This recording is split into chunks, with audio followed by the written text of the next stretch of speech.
already. Yo! Hello everyone, sorry about that. We last minute decided to order lunch before a stream. We're getting Asian.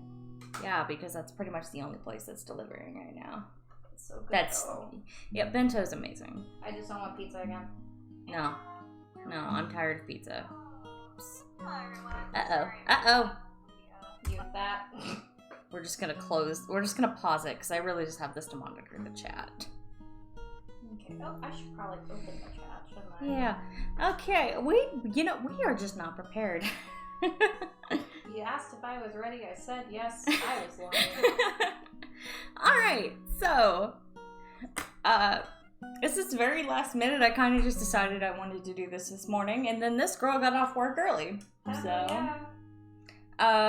Basically, I had a really fun session in my boyfriend's game yesterday, and I want to draw some shit that happened in it. So, that's what we're doing.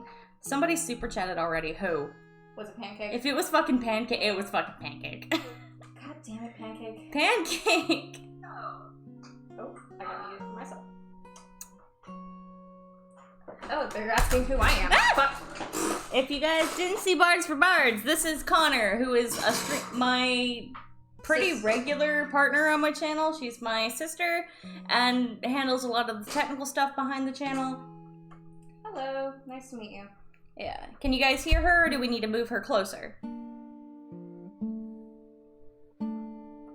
Did I hear pizza? They're modding. They're catching up. Yeah. Cool Cat wants to know, what kind of computer or tablet do you use? Theirs broke down the other day and they're in the market for something new. Okay, well, my computer I don't recommend to anybody because it's a piece of shit, but I currently work with a Lenovo Tower. I don't know the make on it. Tablet, I use a Wacom Intuos. I am upgrading fairly soon to an Intuos Pro, but the Intuos is one that I'd recommend to pretty much anybody because you can start with it and grow with it, and it lasts for fucking ever. And just because I know someone's gonna ask, because I see it in the comments all the time, I am drawing on Paint Tool side. And also, they say they can hear me just fine if anything I'm a little low. Alright, well that just means we need to move her closer. Asking to send me through the screen. No! What? Oh, Fear Runner just gave you $10. Oh, thank you! Alright, so here's how this is gonna go. I have no sketches prepared, which is not usual for me, because I didn't know what I was gonna draw. I just knew I wanted to talk to you guys and draw some creepy stuff that happened in my sessions with my boyfriend's game. So, my boyfriend, it's an entirely homebrewed game called The Fractured World of Balim, and it's gotten real fast. So in this game, I am playing a Lurker of the Deep Warlock, which is an Unearthed Arcana subclass, and basically allows you to be forward from Critical Role, if I'm real honest. Mm-hmm. It's a patron that I guess is based in the ocean, and I think it's built so that you could be pacted to an aboleth or a kraken, but we went Eldritch Horror with it, and yeah, let's see what we did. Let's see what we can come up with here. So, I guess the first thing I'm gonna draw is probably the cliffhanger that we got left off on yesterday. So let's see here. Just for context, I am playing a character named Meredith Greystone. She is a human woman who is again a Lurker of the Deep Warlock, and she's a little unhinged, a little spooky. Out of all my characters, I think she's one of the designs I like the best because it's really simple, but is like kind of spooky. Also, she straight up stole the dress from Raquel from Wild Arms 4. I totally did. I also sort of did with the coat, if I'm honest. But then again, Wild Arms, nobody knows that series. I've literally never met anybody else who knows the Wild Arms series, besides Blaine, the teacher we had at school. Also, Vampiricide just gave you $20 for Ukatawa. I respect that, and thank you so much. That's incredibly sweet, thank you. But I do not think my patron is Ugatoa, I don't think. I do know that he's a creepy thing in the ocean that I can summon its tentacles to attack on the battlefield. And it's kind of fucking creepy looking. It's got like teeth on its suckers. It's really weird. It looks like it reminds me of images of like deep sea squid. Fuck, Sam, that's gross. Sam is incredibly happy with it. Sam is my boyfriend's name, by the way. So, I don't really know where I'm gonna go with this, but I guess we'll start with how all the spookiness went down, because, basically, we had a normal low-level encounter where, we fought some owlbears. Oh, there's a person outside. We fought some owlbears, just your typical low-level EXP fodder. Well, it was in this fight that we ended up hitting level 3, and I was taking my,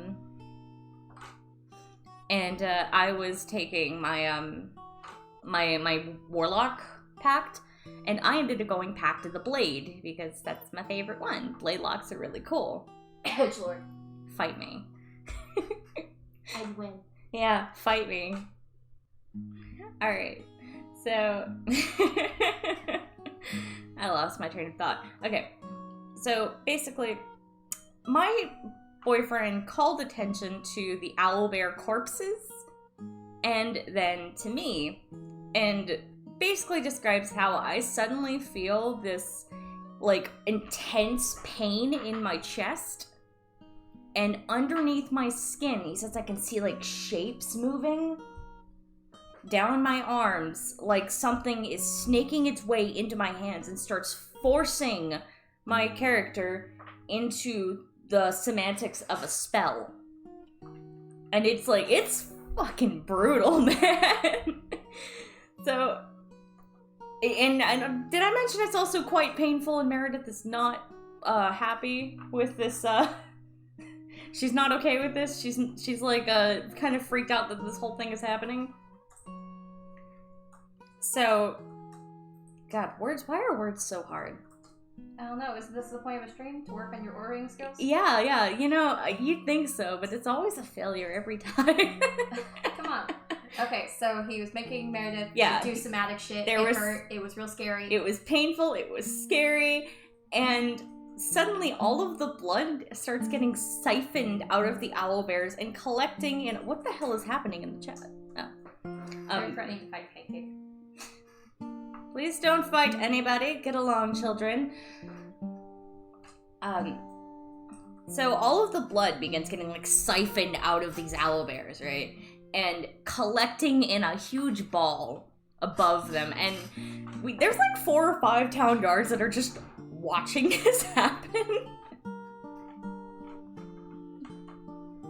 Oh, sorry, that's my makeup bag. Whoa, I'm just getting closer. Yeah. There's like 4 or 5 town guards that were helping us with the fight that are just kind of standing there in shock. The rest of the party is just like, what the hell? The Awesomar barbarian, Matthias, tries to like run in and help because Meredith looks like she's in like legitimate pain. But earlier in that fight, Meredith had used her class feature called Grasp of the Deep, where it allows you to summon basically a giant tentacle to smack your enemies around. Everyone needs a big Cthulhu goth boyfriend. Thank you, Samarati, for the money, $2. For the $2 donation. That's very sweet, thank you. Also, as someone who has a big goth Cthulhu boyfriend, that's 100% right. Yeah, well, it's the sad thing is, it's the other way around with me. Sam calls me his goth girlfriend. He's not my goth boyfriend. Are you his big titty goth GF? Actually, yes. That is what he's legitimately called me. No, it's okay. David said the same thing about me. He says it's gonna be worse once I get my tattoo. That's adorable. Pancake, save your money. You need to be able to afford butter and syrup. Yes, exactly. Like the super chats are very much appreciated, guys, but make sure that you can also take care of yourselves, especially in a time like this where a lot of people are having financial issues. Make sure you can take care of yourself. This is really just something I'm doing for fun. But also, if you can take care of yourself and you'd like to donate, there are wonderful charities that are going to help people affected by coronavirus right now, including our friends at the Artist Relief Tree. Exactly. And just because Bards for Bards is over does not mean you do not want to still support your fellow beautiful bards. And the GoFundMe is actually still live right now. Yeah. And you can find that in the description of the last live stream we did. By the way, since Connor is here and I haven't done a formal thank you so much for like how successful that stream was. We raised so much for the Artist Relief Tree. I did the math, and we raised like a little over, what, $18,000? $18,000. Yeah, I did the math, and that is enough to fund 72 artists with a grant. That's like 2 productions. Yeah, because basically the way art works is that they give every artist who comes to them $250 as like a solidarity grant. And so that was enough to give 72 artists that $250.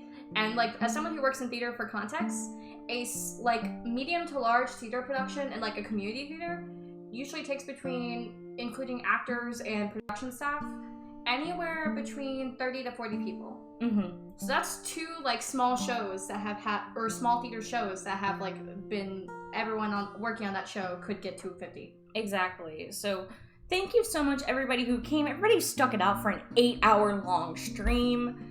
And 9 hours for those of you who went and hung out with Yeah, like seriously, you guys are amazing, and thank you. It's just really cool. And like, people are still submitting to the Bards for Bards hashtag on Twitter. Like, I'm still getting notifications about bards. It's been making collecting those submissions fun. So thank you, everybody who participated, everybody who donated, everybody who just showed up to hang out and draw some bards with us. Thank you. Like, really, thank you from the bottom of our hearts at the Whistle While You Work team. Is that our name now, the Whistle While You Work team? Yes, well, because weren't they wanting to call themselves like the Whistlers? I that was like what some comments were saying. I don't refer to myself as it now, considering it's not just me anymore. It's you, and then there's Debbie, and now Deck does the music. By the way, new music is by Diamond voice actor. I think that's what his social media name was. I just call him Deck. Hold on. Those of you who are in the server, he's Deck the Mod. Yeah. All right. We're gonna talk about this later, guys. But I just kind of. Anyways, so why is it that every time I'm streaming, that's when I get messages from her? Well, you can't tell them anything right now. No. So back to spooky stories. Yeah, back to spooky stories. Okay. All right. I was at blood sphere in the sky, and the fucking guards are freaking out. Matthias is trying to help, but I had my class feature up called Grasp of the Deep. It basically allows me to summon a giant tentacle to smack shit on the battlefield. And that I normally have control of this thing, but for some fucking reason, Matthias tried to run to Meredith to help her because she's in a lot of pain. And the tentacle stops him against I didn't tell it to do that. It just wraps itself around him, not to the point where it's causing him damage, but clearly restraining him. And then that blood ball in the sky sets on fire and starts burning away, boiling the blood until it's like iron dust. And so the fire bleeding blood ball slowly lowers down. All of the fucking owlbears look like they just got put in a dehydrator. Gross. Yeah, it's really freaking messed up. And Meredith shoves her hand in the flaming ball of blood. That's smart. She didn't do it because she wanted to. It just happened.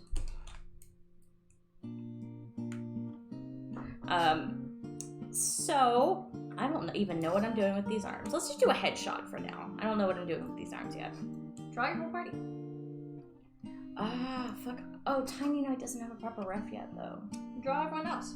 Or what you think he looks like. Well, I need to draw Barry at the very least, because he's an important. Tell me about Barry. Yeah, well, let's learn about Barry in a minute. So, from this blood ball, while it's boiling hot, it's terrible. Her hand is burning, but she grasps something in the giant blood ball. And she pulls out a sword. A sword that is extremely familiar to her.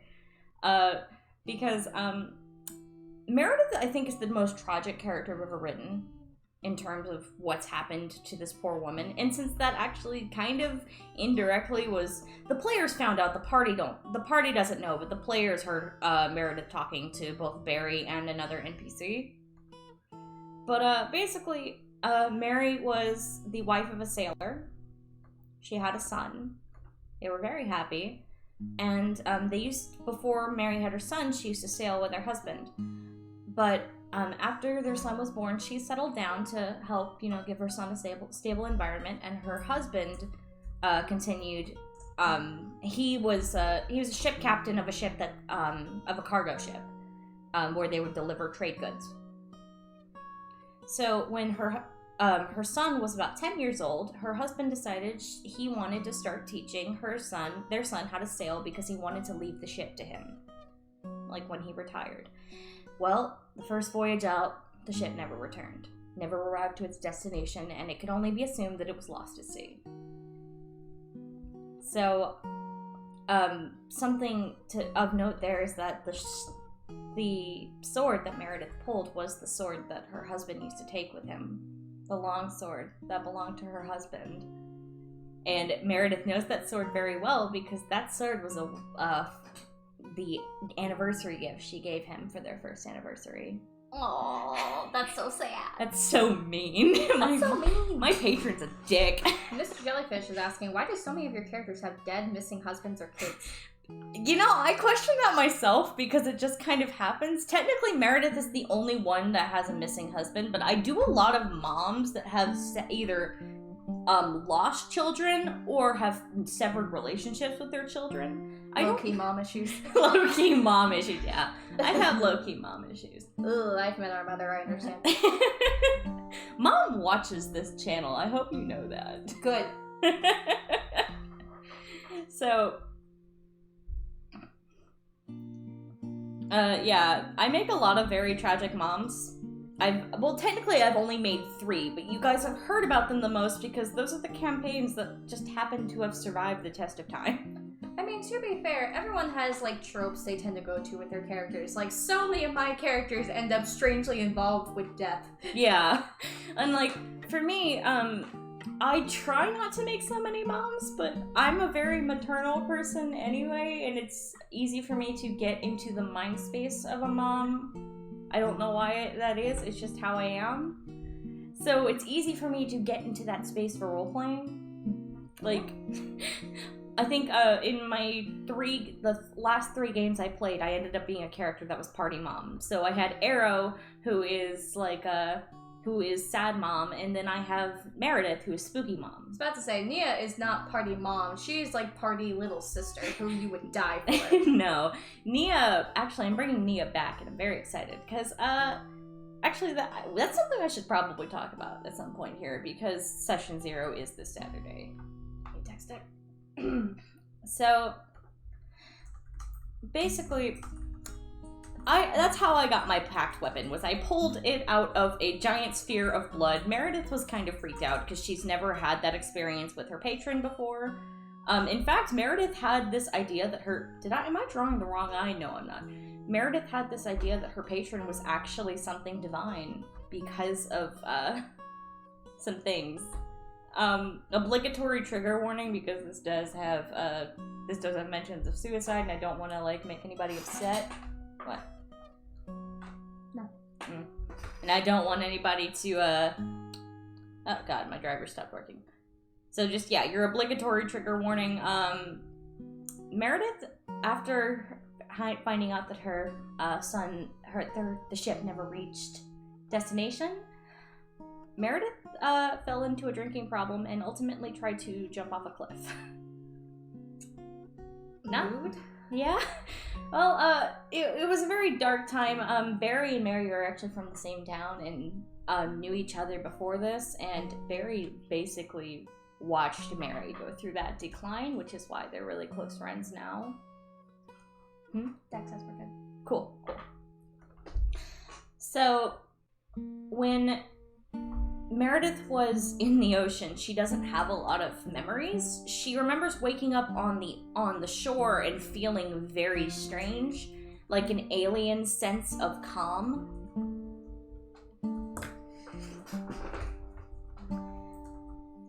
And it was like for the first time in months, she didn't feel like she wanted to drink. She didn't feel this overwhelming sense of loss, and it was a relief to her. And that's when she started having these really weird dreams about being on her husband's ship. The ship was called the Devon, by the way. And her husband would there, her son would be there, but she would always be called below deck. She could never remember what the voice was, and she could never remember who was calling her. But she always remembered she would start walking down below deck, and then she'd wake up. So Meredith began to believe that this whatever had touched her was something good and something divine. But she did start noticing some weird things. You guys may notice that she covers half of her face. That's because her eye kind of goes a little... I can only describe it as like... Yeah. I can only describe it as that it just gets really alien looking, and it started freaking out people in her town. So she started covering it up with her hair.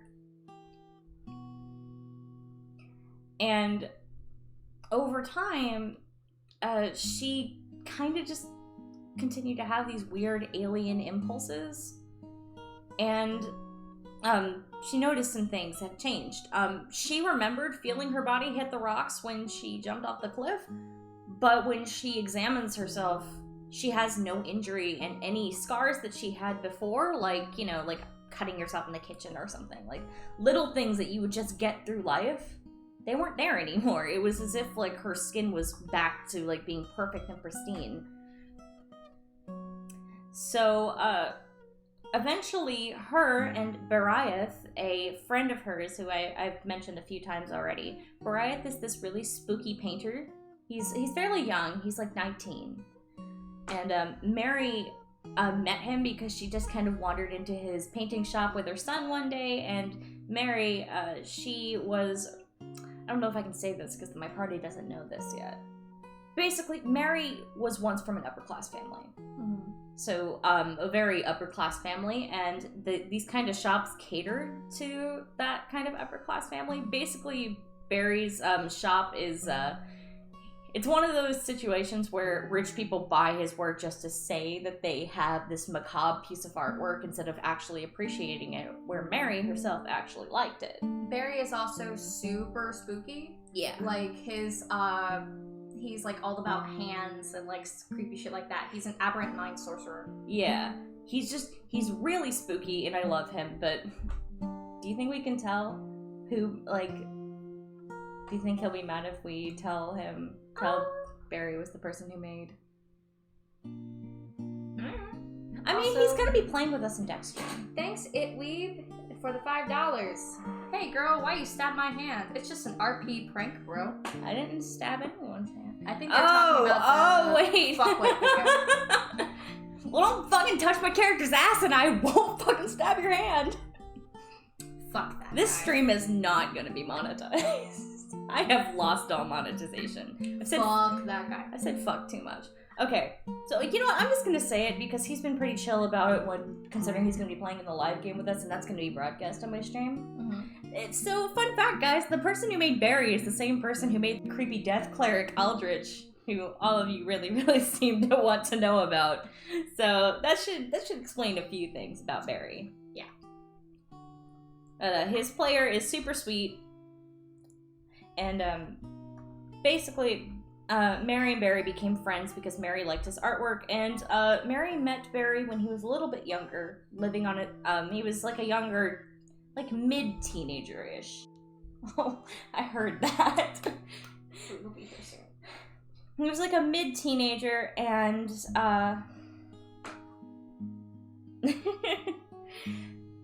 and Mary, being like the natural mom she is, just kind of started looking after him.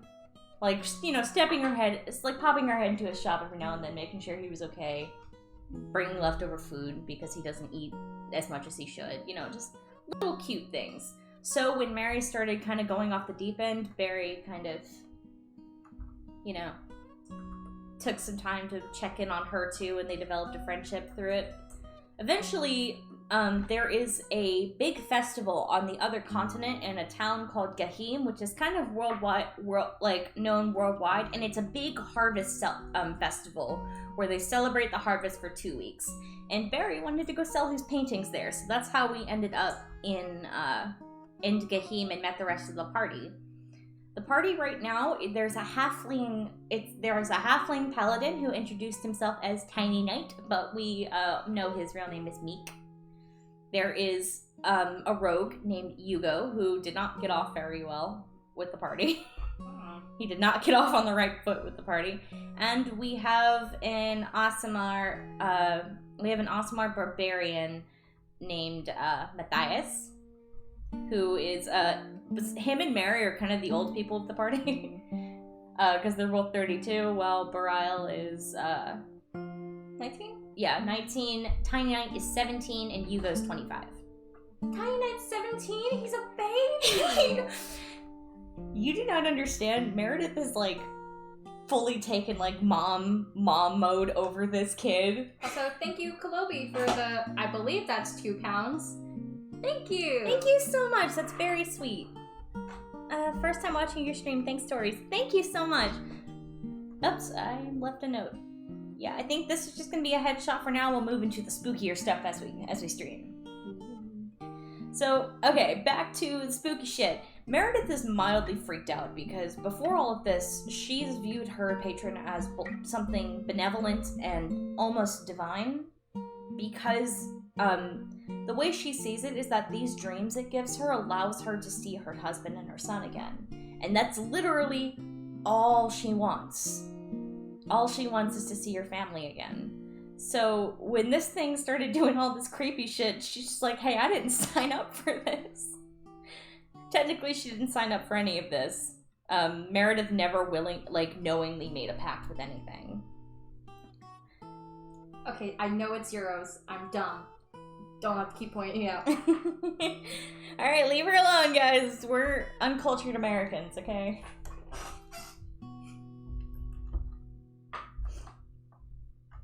So, words.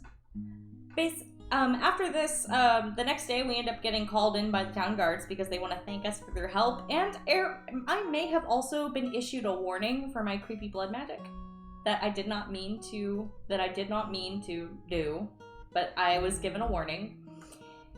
And then, not 20 minutes after that warning, I may have accidentally almost impaled a dwarven lady in the face when I found out that I could summon my pact weapon. I was going to get a scabbard, or like a sheath for it, because Meredith didn't know that she could summon it at will. By the way, the summoning process is really fucking weird. Apparently, the first time I summoned it, Meredith feels this, like, really sharp pain on her wrist, and she looks down, and there's a weird symbol just being, it looks like somebody has, like, a knife and is drawing it into her skin. Oh! Thank you for Feghost for the $20. Feghost, goddammit! Planning on starting a D&D podcast with your friends? Anything you want to suggest? Like, what kind of game what kind of, Like, is it a game podcast? Is it a game, or is it just, like, D&D? discussing things? DM me, Fagos. I'm pretty sure you still have my Discord, and if you don't, DM me on Twitter, and I'll add your new Discord. I know, like, you changed. But thank you, dude. But make sure you can feed yourself, please. Thank you. If you guys don't know, Fagos is an older friend of mine. And he's super cool and does really cool edits, and you should all go check him out. He's also a music dude. Chibi Disciple gave you $10. Also first time catching a stream and want to show my appreciation for sharing your stories with us. I can't wait to learn more. Aw, thank you so much. That's really sweet. You're at $69. Nice. You guys are so wholesome. Alright, so where was I in the story? Meredith Summon swords, carving into her Yeah, hand. carving. Basically, when she summoned it the first time, the DM describes how there's, like a podcast. I don't know a ton about podcasting, honestly. I mean, honestly, just like Get some people together and talk and have fun. Somebody get some will people watch together and have a game, and just go for it. Yeah, There's kind of a million of them, so you can't really like give specific advice or just have fun. Someone will find it and think it's neat. Yeah. I will definitely plug it though, Faghost, if you get it together. So, basically when Meredith first summoned her sword, the DM describes how she sees this really weird letter. He described it as a letter, but when I went back and clarified, it's like a weird symbol. Like slowly being cut into her wrist before the blood leaking out of her hand forms the sword, and the blade almost impales a dwarven lady in the face. Nice. And I also ended up scaring the shit out of this poor little goblin lady leather worker. Because I'm just like, okay, don't freak out. I just need help to get a scabbard, or like to get I just need a sheath for the sword, and I just was wondering if you had one that matched the length. And I summoned the sword, and she freaked out and ran upstairs and locked herself in her room. So we may have climbed over the counter, found a sheath that fit, and left extra gold on the counter. That was probably more than the scabbard was worth, but I felt bad for scaring her. Gingerbread Man says, "OMG, this mic. Who are you? What'd you do with Whistle?" I told you guys I was getting a new mic, alright? But it was just a process. Amazon canceled, then Best Buy canceled, then I fucking resorted to Walmart to get this fucking mic, and they canceled. Oh shit! Elo just gave you, I don't know what PHP is, 100 of those. I don't know conversion. Oh my god, I feel so terrible. I'm looking it up. Oh, it's a Philippine peso. Oh, well, thank you so Thank much. God, you guys are so nice. God,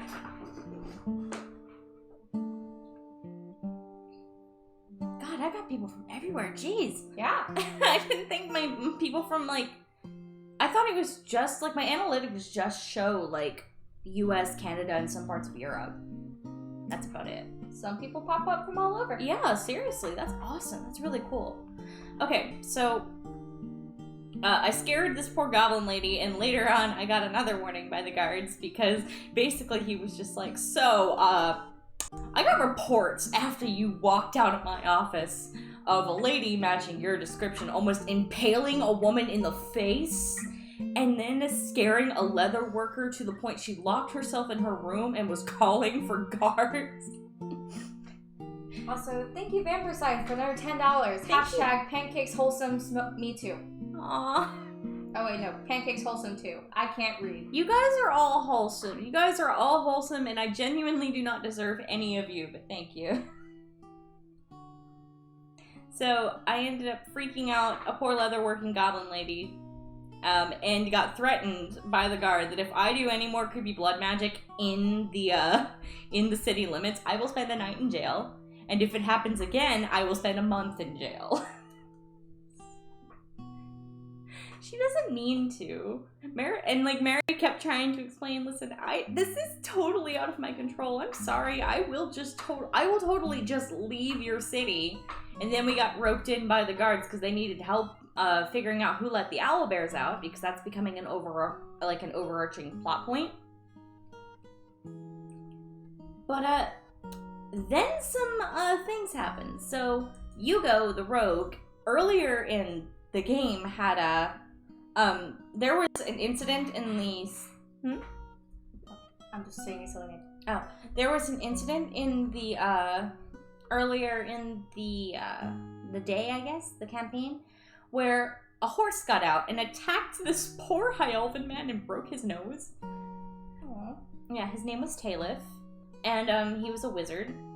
And Hugo stole his spellbook! Like an asshole! Do you guys even have a wizard in your party? No.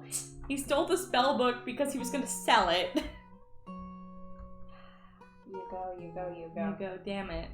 Well, Tiny Knight threatened to break his arm if he didn't return it, so... Nice. Tiny Knight is wonderful. So, we eventually find out who the spellbook belongs to and get it returned, and Yugo, Talif offers Yugo a lesson on how to read because Yugo's illiterate. Aww. It was actually really cute, and Yugo actually goes and has his a fucking reading lesson. Cute. But while this lesson was happening, Yugo was talking to Talith because he wanted to know about identifying certain kinds of magic, because the entire party is kind of extremely concerned about this creepy magic that's happening around Mary. I'd be concerned too. Yeah, I didn't expect it to, I honestly didn't expect it to happen all right away. I don't know, do you guys ever get that, like, really bashful feeling when party spotlight is put on you? Yup. Because, like, I don't know, I never want to be that player that's taking over, like, the entire attention of the party or the campaign. Mm-hmm. And the fact it's happening so early, and because the DM's my boyfriend. Like, don't get me wrong, I'm friends with all the people that are playing, and they're all lovely people, and they're all super into it, but there's also, like, that really paranoid side of me that's like, I hope that nobody thinks I'm, like, being, like, that girlfriend or that player, you know? I don't think you could be a that player if you tried, honestly. Like, I've met you. It physically causes you pain to be inconvenient.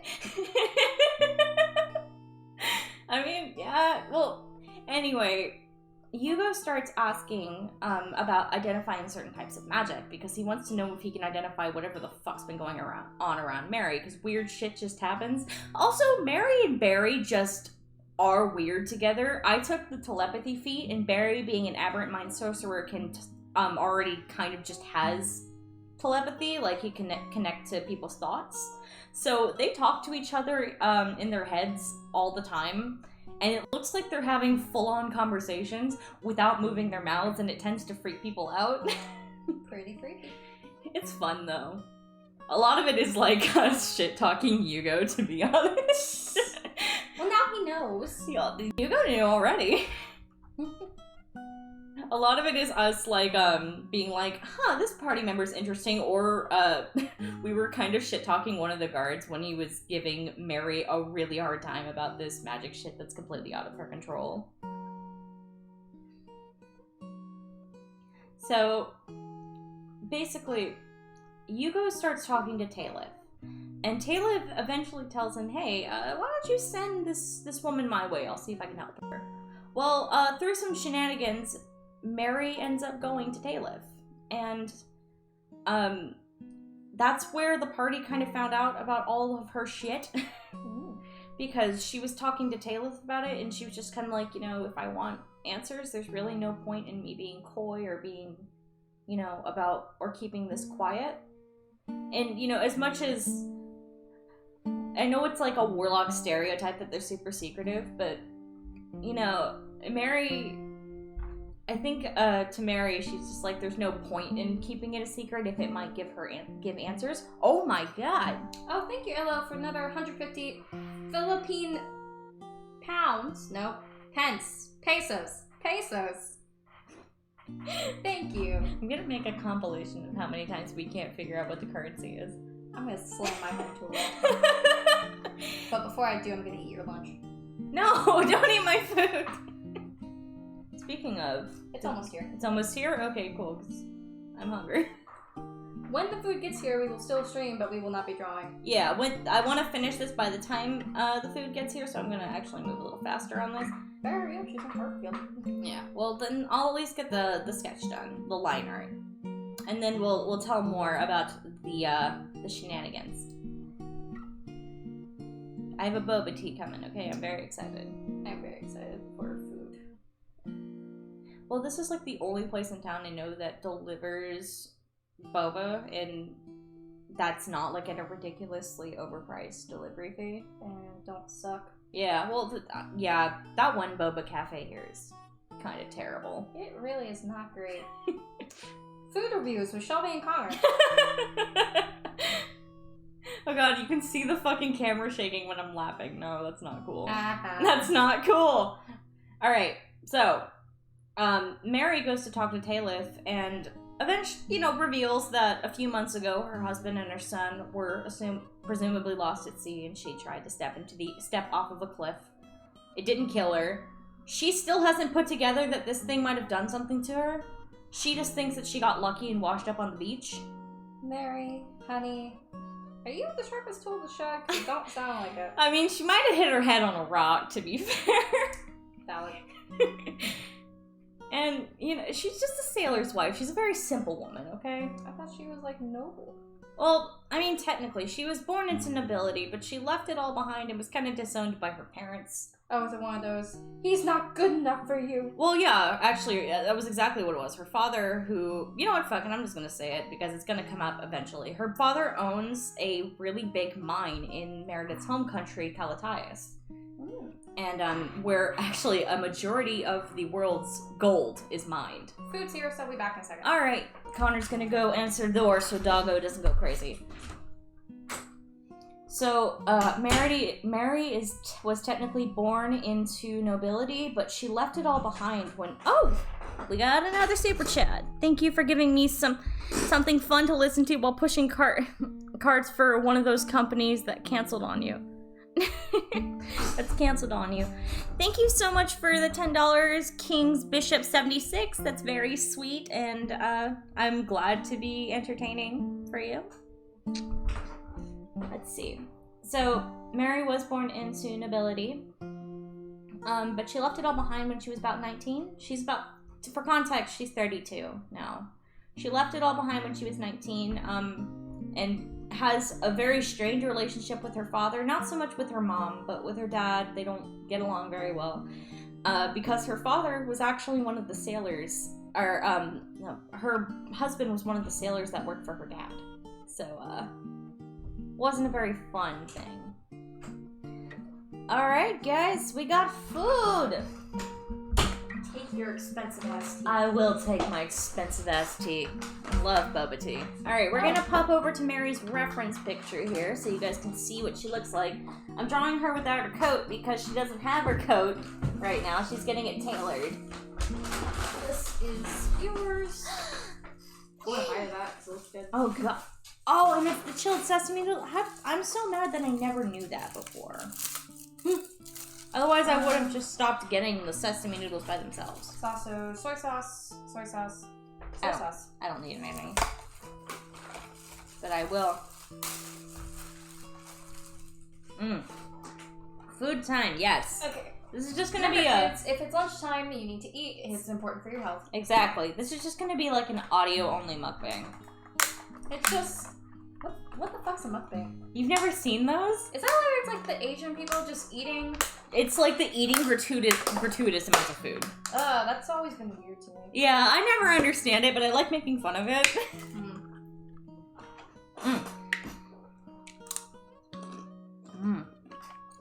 Oh, what'd you get? So the stream can know. I got fried rice and spring rolls. I got... You can take the leaf. I got a poke bowl, I think they're called. It's just like sesame noodles with spicy tuna, spicy salmon, some wonton chips, and I think I got some tempura on top or something. Yeah. I'm really healthy. Clark, eat breakfast. Please eat. Everybody eat. If you have not eaten, please eat. That is important for your health. Eating is important. People are talking about being ASMR. To be fair, a lot of what we got is very crunchy. Yeah. Oh, that's really good salmon. I do want to take a minute to say that this music you guys are hearing... Oh. Drew gave you $5.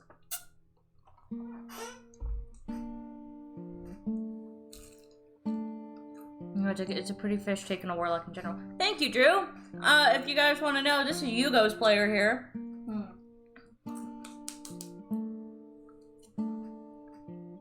And I don't know, I like the idea of not knowing whatever the hell I made a pact with. I think it's fun.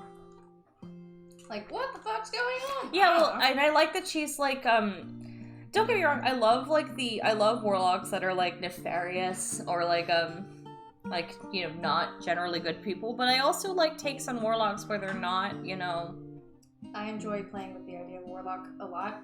Because, you know, my last Warlock was a little girl whose patron was basically Death, who adopted her. Mm-hmm. Oh, tell the story of Mina. Okay. Are you sure? Yeah. Come on, I'm sure you guys would love to hear the story of Mina. Don't peer pressure me. If you tell about Mina, I'll tell about Nia. How's that sound? Okay. Okay, so, Mina, her name was Mina Ashley. She was a halfling warlock. She was a homebrew patron that we were using called the Forbidden Graveyard. And she was packed to the chain. She had a familiar. So, Mina, basically, she was orphaned at a very young age. She lived, like, up in the mountains, and her parents had been merchants who had been, unfortunately, lost in a avalanche while they were on their route. And so she was sent to an orphanage because she had no other family. Those are good spring rolls. At the orphanage, it was run by this absolute douche who I named Hannigan, and yes, it was a reference to Annie. I'm a theater kid, sue me. And he just treated them very poorly.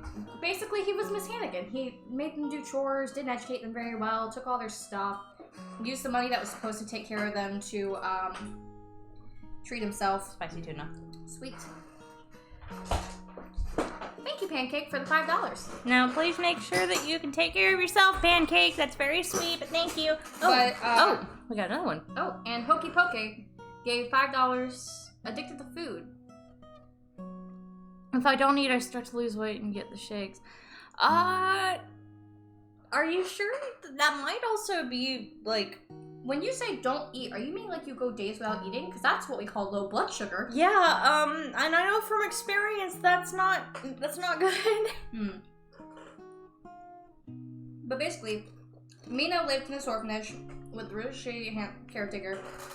But she met this boy named Armin, who was a few years older than her. He was a Calistar, so you know he had like the whole dream spirit. Oh, I didn't know he was a Calistar. Yeah, he was. Armin and her got along like a house on fire. They got so close they called each other siblings. Like, for all intents and purposes, Armin was Mina's big brother, and she was his little sister, and they loved each other very much. They were adorable. Basically, Armin started stealing from Hannigan's office to like get money to take care of the other kids, and one day he got caught by Hannigan doing that, so he got his ass beat, and Hannigan went off to go get the guards, like throw his ass in jail.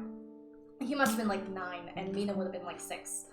And Mina, like, went and unlocked the door and got him out, and they decided to run away, because, you know, children, like, they hope for the best. And so they ran away hoping to, like, get somewhere better and, like, find a good life. But, you know, when you're 2 literal children in the snow-capped mountains with no food, no money, no nothing, it doesn't go well. Mm-hmm. So they ended up, like, dying out in the snow. Armin froze to death first.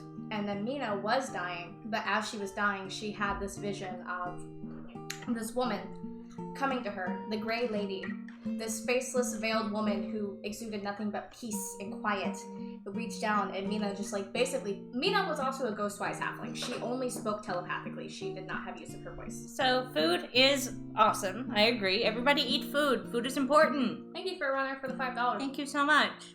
But, basically, Mina, essentially, she puppy dog-eyed death, and she was just like, I don't want to die. Do you realize there's 250 people here literally just listening to us eat? Oh, shit.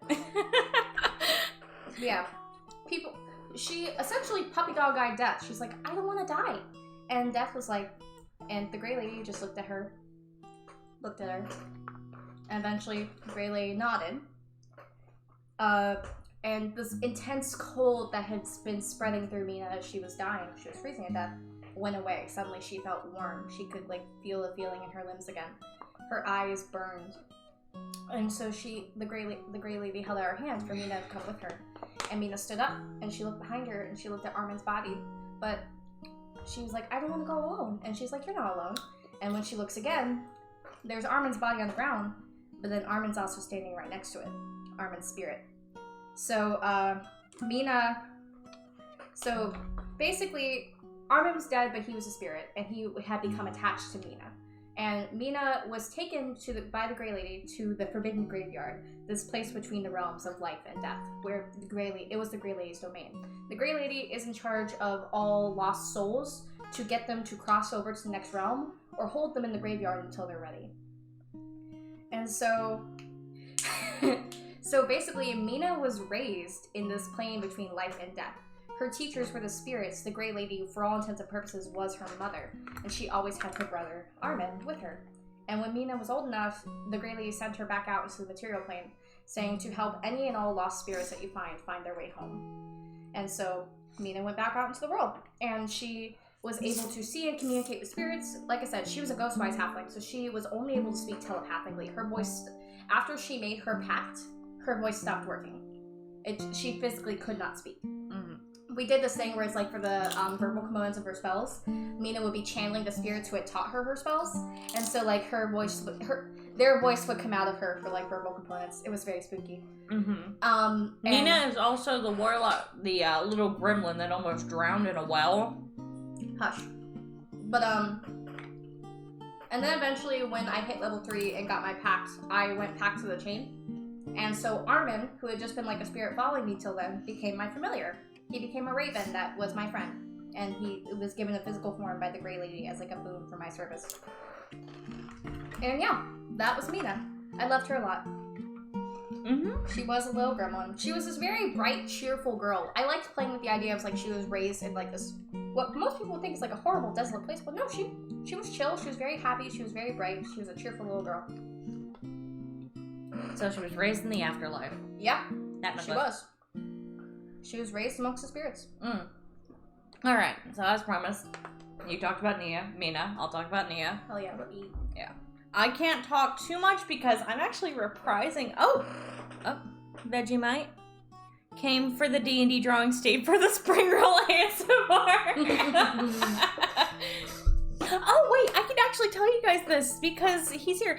Vegemite here actually invited me onto a live game. I don't have a date for you guys yet, but I will be playing on the Twitch channel called Roll for Damage.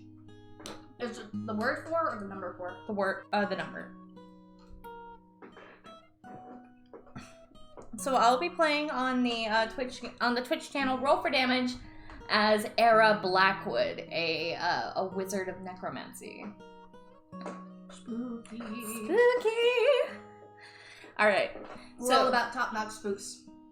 I've just been in a really spooky character mood lately, and I'm going to totally ruin it with the game that we're actually going to be starting on Saturday. I will be hosting a D&D. Mind, Saturday is our session 0. It will not be streamed, but next Saturday is session 1, which will be streamed. Okay. Well, next Saturday, not this Saturday, will be session 1 of a stream of a game that I will be streaming on my channel hopefully every week. The composer of our music, the mod Deck, is going to be our dungeon master. Double a rock, thank you so much for the $5 and you're very welcome. Oh, hi Aaron. What? That's Aaron, the one who was in Freeze Game. Oh!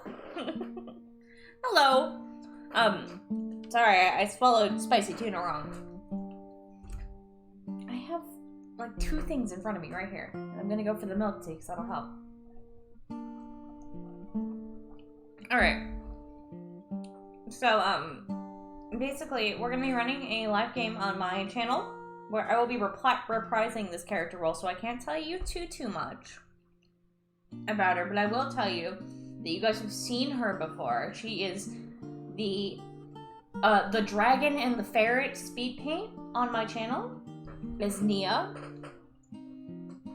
and she is this sweet little dragon girl. She's basically now she's a reflavored like 2nd generation dragonborn. Her father was a dragonborn, her mother was an elf, which is why she's got more humanoid look. And she's a divination wizard because divination is the best wizard school. Fight me. Bladesinger. I've never played Bladesinger, to be fair. Fair. Never had spicy tuna before. Spicy tuna is delicious. I have spicy tuna and spicy salmon. She likes spicy things. I do. Which is weird, because I used to hate spicy things. So who all is going to be playing in this game that you were streaming on your channel besides Deck as the Dungeon Master and you as Nia? We got you. And have you decided on your character yet? I have. I'm going to be playing an ASMR monk. Named Finley. And named Finn. And she is going to be using the UA Way of Mercy as her subclass. And also, Spooky Death Cleric player is playing with us. Yes, my lovely boyfriend is going to be joining us. I don't know if he's locked into what he's playing yet, so I will not spoil it for him. And we also have another artist who is very active in my server named Long, who's playing with us. I don't know what she's playing. Jesus, computer, calm down. I don't think Long knows what she's playing. So it's going to be a small game. I think it's only like a 5-month ran game, so nothing too long. Yeah. It'll just be the 4 of us coming around shenanidoodles. There's no like name of the campaign or anything like that yet. We can tell you it will start next Saturday, not this Saturday, but next, around 12 p.m. Eastern. Yeah. More announcements will come out as we have more information. Yeah, and I hope you guys will like it. Oh, Awesome are awesome. In our Eberron game, I am playing an Awesome paladin named Soul. Nestor, it's not really possible to play with only a D6, but you can use virtual rollers if you aren't able to get access to D20s. My ASMR is a Scourge ASMR because it's the best ASMR. Fallen. Scourge, Edgewood. My computer's having a connection. I will admit, I do like Scourge ASMR, I've just never played one. I've played a Fallen and a Protector. The next ASMR I have to play has to be a Scourge. Scourge are cool. Yeah. Well, in fact, with Soul, I was debating playing her as a Scourge ASMR, but I just felt like Protector matched her better. I like the way you think, Nicholas. Could you say they are ASMR? Get out of my room. Then mod your own stream. Ban that user! I mean, or don't. give me your food that I paid for. Oh. I offer her a bite of fish and she takes the entire plate. That's the point of joke. Stick your fingers in my food. Corona. There's a finger for your food. I wish we had a camera. I thought you didn't want to do camera stuff yet. Now I don't, because nobody needs to see my face.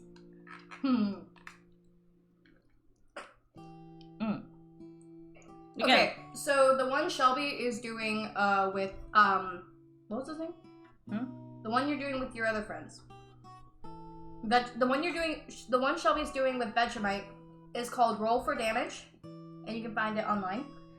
Our game, which is different with Deck and Monk and my boy, does not as of yet have a name. Once we have that, it will be announced. I'll put up like a whole announcement once we have more information. Forerunner, thank you for the $2, and here I will change your mind. Tieflings. Let's be honest, ASMR is just wholly tiefling. But, like, to be fair, though, Tiefling... Okay, don't get me wrong. Tiefling and Awesomar are my 2 favorite races, but I like Tiefling more because you can make them look a lot more diverse. Yeah. Because you get a lot more options when it comes to horns, colors, tails. And as a character artist, I like that. I feel like you can get really creative with ASMR, though. Like, their markings and how their divine nature, like, bleeds through. Yeah, actually, here, I'll show... Like Rini from Critical Role, who has, like, glowing freckles. That's adorable. I'm going to show on stream here the image I'm working on for the Eberron game. If it'll load. This is my ASMR for the Eberron game. If it'll load.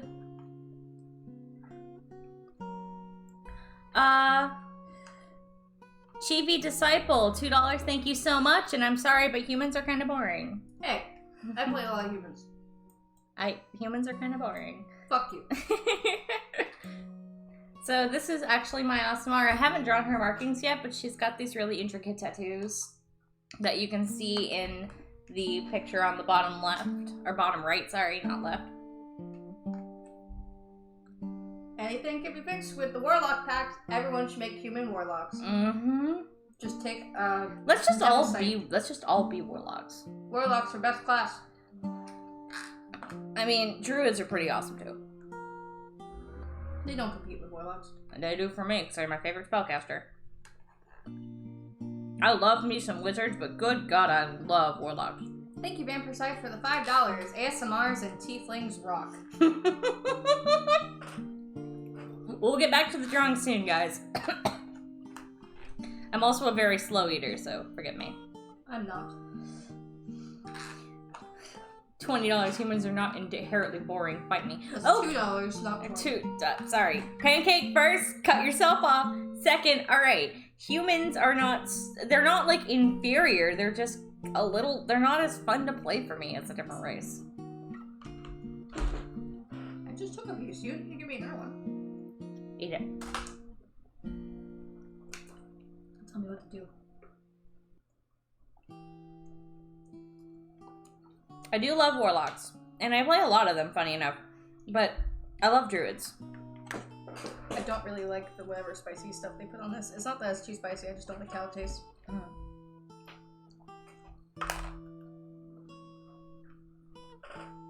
I'm honestly just trying to eat all the fish off this so I can go put it in the fridge. I like the wonton chips. The wonton chips are delicious. But you can't really go wrong with wonton chips because they're just texture. I want to try your tea. It's a little too sweet, but I can deal with it. Get your lipstick off. I'm just gonna... Here, you take that. You need the straw to eat the boba. I don't want your lipstick in my mouth. You wear too much. I just have a lip gloss on. What do you mean I wear too much? It's one coat of a liquid lip. See, it's a little. That is very sweet. It's a little too sweet. Also, I forgot I don't like this kind of boba. We're just tapioca. Ugh. Yeah, I like it because it's good texture. I normally get the mango boba, but I just felt like it would be too sweet. You mean like the ones that used to have a blueberry that would pop in your ice cream? Oh, that sounds so good. Yeah, they offer those. Crunch. I always encourage more warlocks. Yes. Just everybody make a pact with your nearest demon, or eldritch abomination, or death. Just make a pact with death. Who says that? They're celestials. Maybe you're just a really intense Christian. Who says you have to be a cleric? Think outside the box. You can be whatever you want to be. Do me a favor. What? Put this in the fridge. Give me $5. Wait till AdSense comes out. I'm kidding. I got it. Okay. Take these and just put those on top. I want to keep them. Put them on your plate. Or on your desk. Or where you walk away. Okay. Wild Mage Sorcerers, anyone? Okay. Ghetto Does Games. Wild Mage Sorcerers, anyone? Thank you so much for the $2. And I've only played a Wild Mage once, and she was a 7-year-old girl. It was the only way I could flavor it to the way I like it.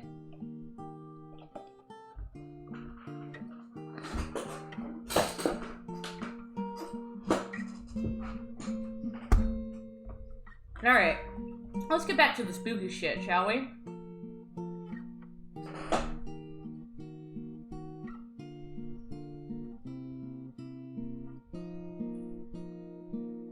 Your patron can be whatever the hell you want it to be.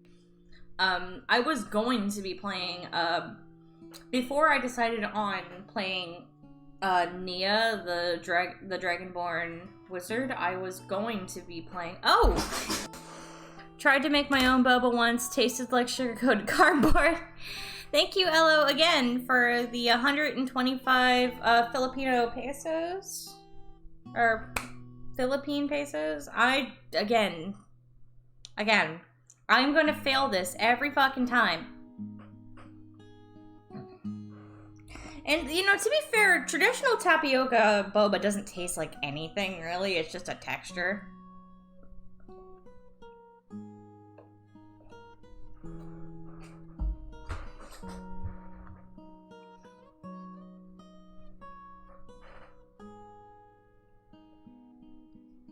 Alright. Okay. Oh. Nick Sloan, thank you so much for the $20. One of my favorite races so far has been a homebrewed race my DM made called Solari. a psychic race that focuses on their intellect. Society is structured around your psychic ability instead of family lineage. Ooh, that's interesting. I think Connor's coming back. Hey, I might duck out. I'm feeling kind of nauseous. Are you okay? Yeah, I'm okay. I just think that's same stuff didn't sit right with me. No. Oh, you got another $20. Thank you, person. Yeah. Well, we're gonna go back to some spooks. I hope you guys have a good time. Be nice to my sister. If you're not, I will find you. Please don't threaten the people on stream. So we're gonna go back to the spookiness. They won't have to worry if you behave. Yeah. Have a good time, y'all. I'm out. I need to go lay down. Yeah. Well, you also did just get off work. Thank you for joining us, and thank you for food. Food was delicious. Peace out. You owe me next time. Uh-huh. Wait till AdSense comes out. Pay you back. Cool. You can pay my credit card bill. Have a good time, y'all. Alright, you're just gonna leave your desk chair in here? Yeah. It'll be moved in here eventually anyways. Alright. Alright, so it's just me and you guys now. So back to the spooky stories. Meredith here was Meredith was born into a relatively wealthy family, and she left it when she met her husband, so she doesn't really have a good relationship with her father. She's since reconciled with her mom, but her mom doesn't know about the recent tragedy because Meredith kind of shut off from the world. So, Talif, this person that gave Talif, the person that was giving our rogue a reading lesson, Meredith eventually went to see him because she also wants to know about this weird magic shit that's happening because she's never had it happen around her before. So, when I made my way there, it took a little while for me to convince the barkeep to let me talk to Talif because I guess he thought I was an assassin or some shit. And eventually, I'm sitting down with him. We're sitting down and just kind of telling him, you know, the shit Meredith's gone through, what's happened in the last couple months. And then he basically casts Dimension Door to move us to a different location because Meredith told him that she cannot practice her creepy blood magic within the city, otherwise she will be arrested. She's already been given that warning by the guards because they're really mean about blood magic, I guess. Fucking magic racists. So I show him I show him the mage armor I can cast, I show him the cantrips I can cast, and I show him the giant tentacle that I can rip out of the ground to do my bidding. And he gives me a sending stone because he wants to do some research, and does, of course, him being the smart one and Meredith not really being a very good judge of what's happening right now, gives her a stone of sending to basically contact her when he's discovered anything else and tells her to be careful. And that's when the creepy shit kind of got kicked up to 11. So earlier in this day, Barile, Mary's friend, who's the aberrant mind sorcerer, he had kind of worn himself out, so he was resting, or he was supposed to be, but he ends up sneaking out of a window to go be by himself. Mary finds the room. Mary finds the room empty, and of course, kind of freaks out because her inner mom instincts are freaking out, and something that same really eerie calm that she felt when she first woke up on the beach starts taking over, and she physically cannot freak out.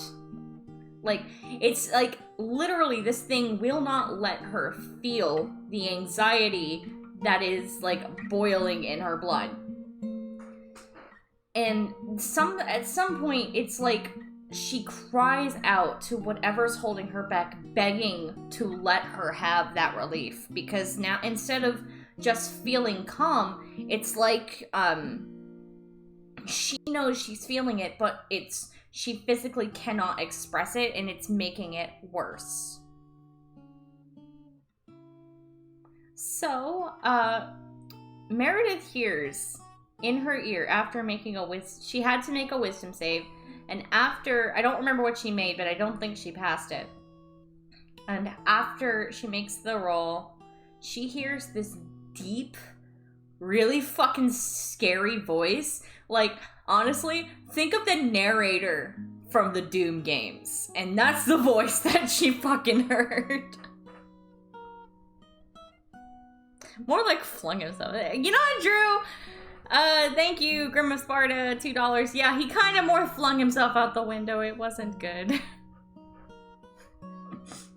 Think of the fucking narrator from the Doom games, and that's what her fucking patron sounds like. Just really deep and guttural and fucking scary. And she hears very distinctly in her ear, "Your anxiety annoys me." Which, you know, that's a mood.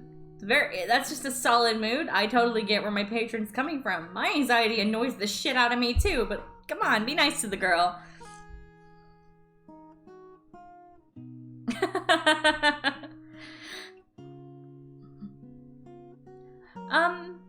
Alright, Clark, you have a good one. Thank you for coming and looking after the chat. So, Mary is kind of freaking out because she's used to hearing voices in her head, but it's usually when Barry and her are talking to each other, like she's used to telepathy like that.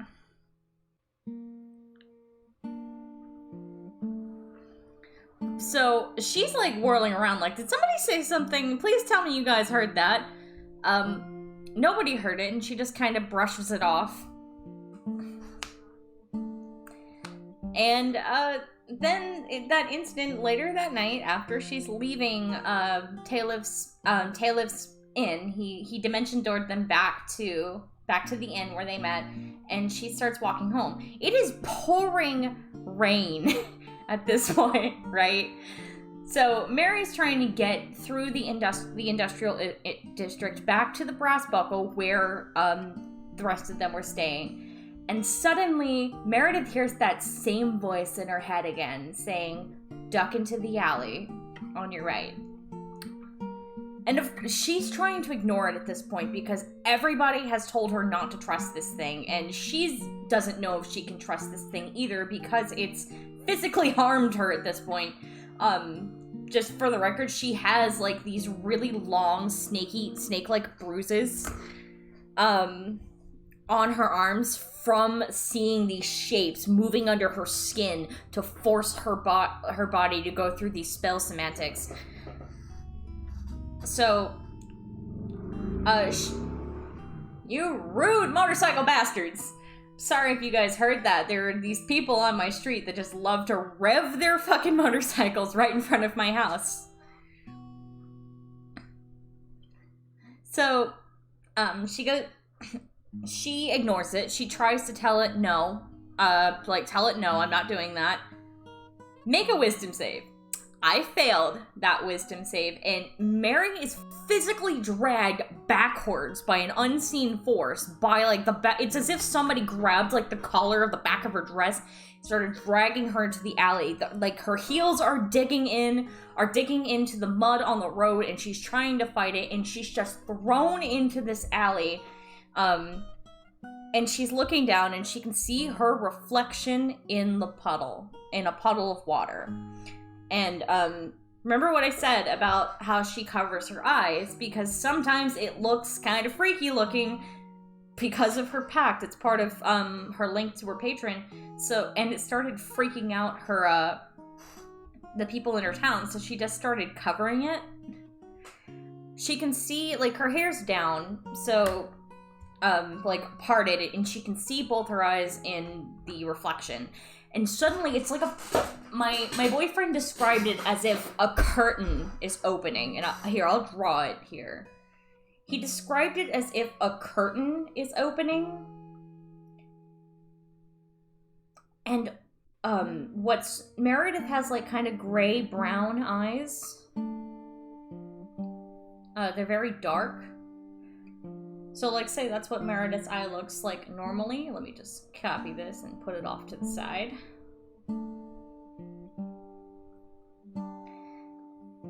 what he described, and I'm gonna take a minute to get my phone to pull up the reference picture he sent you. Welcome back, dear. And let me pull up the reference image he sent me here.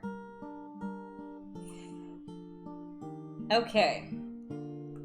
So he describes how the sclera of her eye opens up like a curtain to like a weird alien purple color with an iris that has like a double pupil in it.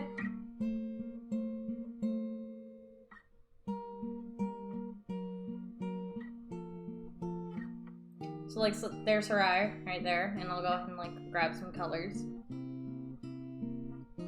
Like here's the,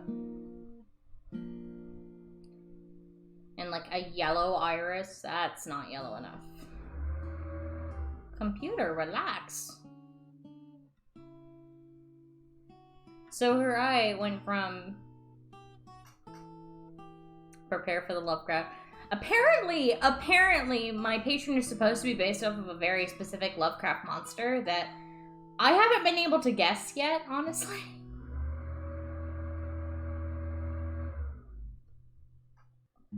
So here's like Meredith's normal eye color, which is like a gray-brown. And then this is what it turned into. And she just hears in her head, I think it's time I introduced myself. And then my boyfriend, being fucking asshole he is, cuts it off on a cliffhanger. And that is all I know right now.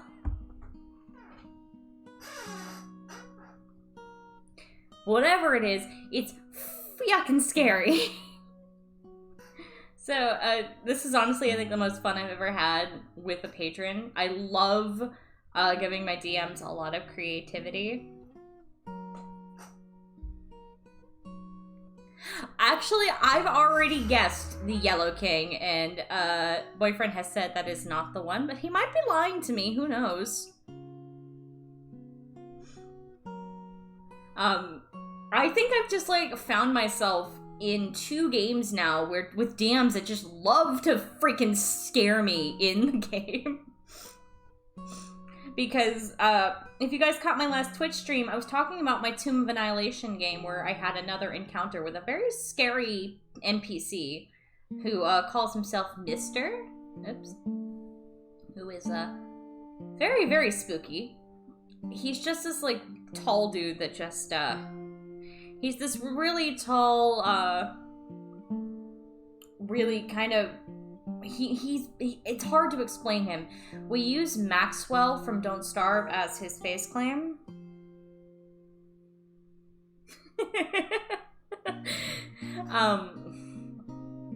And he's an NPC that I genuinely don't know what to think of because I'm not sure if he's good or bad.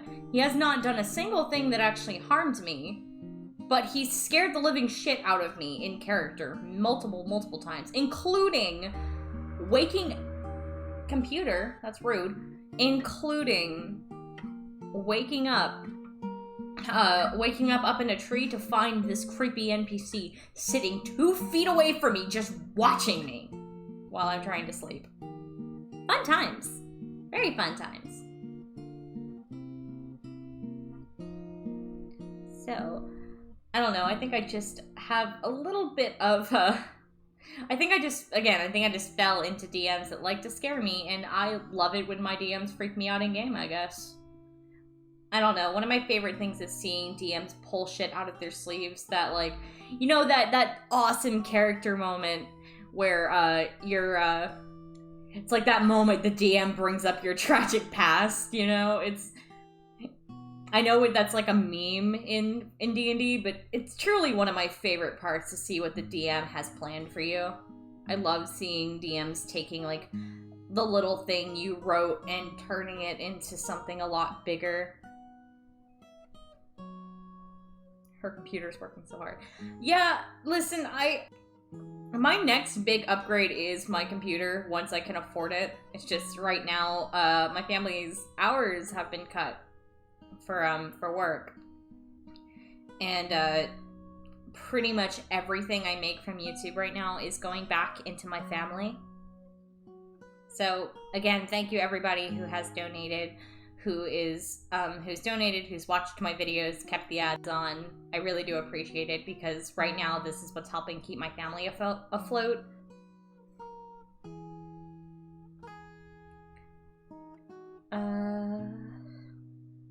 Sorry guys, just reading the chat since now I'm the one left to do it. How are you all doing in this very scary time in the world? I hope everybody is okay, that you're all being safe. Make sure you're washing your hands, you know, all of that shit you should be doing.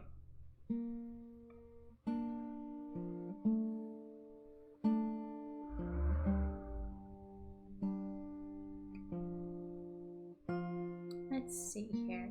How do you guys like the new music, by the way? This is the new channel music that I'll be using in my videos from now on. We have a couple more pieces that are in composition right now. You know, I'm just gonna be transparent. I do make AdSense. It's because I see people asking. So yes, my channel is monetized, and it is kind of my, actually I think my channel right now is my biggest source of income. It's now outweighed my commission work, which is why I've had to shut down my commissions, because I kind of have to focus on what's making the most right now.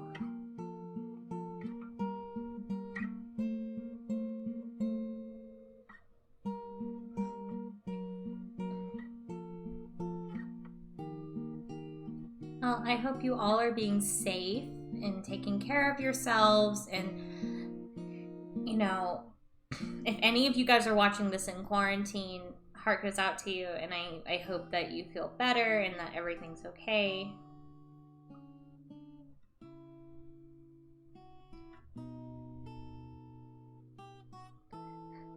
Mama Whistle telling you to wash your hands. Thank you, Nick Sloan. That's extremely sweet. And thank you, Vampire Scythe, for Nick Sloan for $2, Vampire Scythe for $5. Thank you so much. That's extremely sweet. Everything, like I said, everything goes to helping out my family right now because this is a little bit of a scary time, but we're very fortunate where we are that we still have 3 people in the house that are in the workforce, and I've always worked from home. And what's even more fortunate is that my grandfather, who is very much at risk, he's perfectly healthy, and that we've been being very careful to make sure that we're not bringing anything home.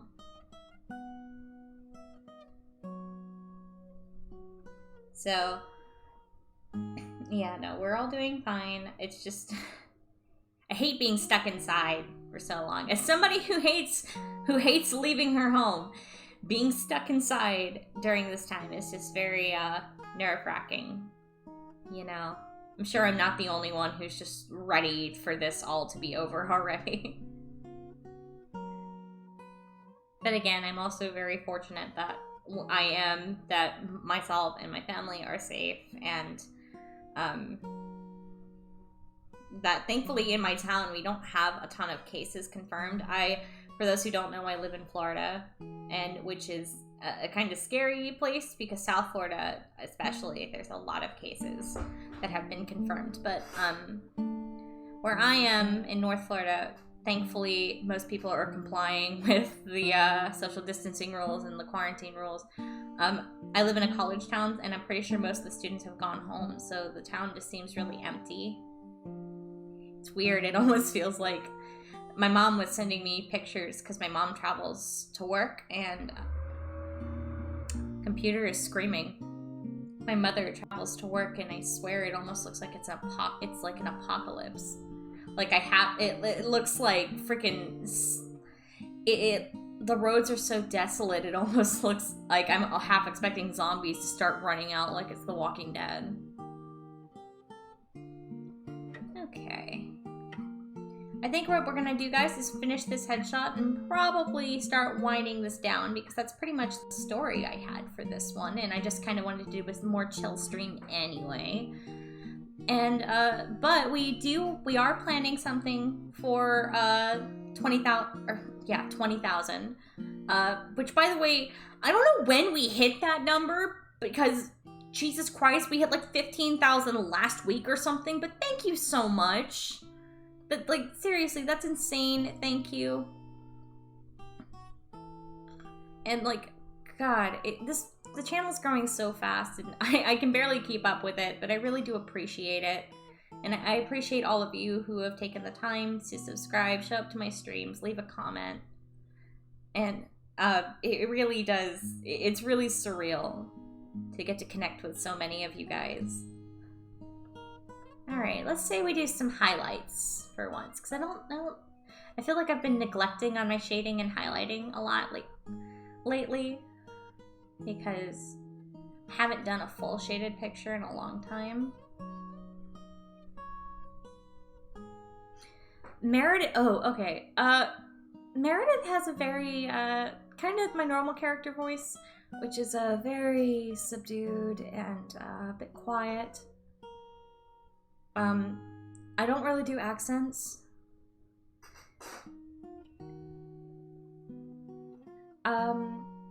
It's kind of more like subdued and quiet and very precise in the way she speaks. I don't do a lot of character voices, honestly. I'm not a very talented voice actor. So I don't really change my voice. I don't really go through any inflections or anything like that, or I don't even know if I use that word right. Computer. Okay, I think my computer is telling me it's time to go. Well, that's a headshot of Mary. That'll work. And I got to draw her creepy ass eye today. So I think we're gonna call this one quits. What was this, about an hour and a half-ish? That's pretty good for just a little chill stream, don't you think? Like I said, we'll be doing something more for,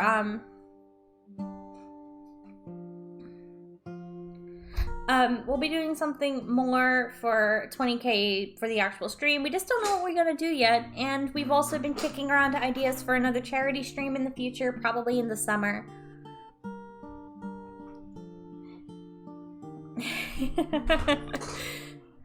So, yeah, thank you so much, everybody, for coming and for hanging out with me and, you know, drawing, listening to me and my sister eat our lunch while we talked about our D&D stuff.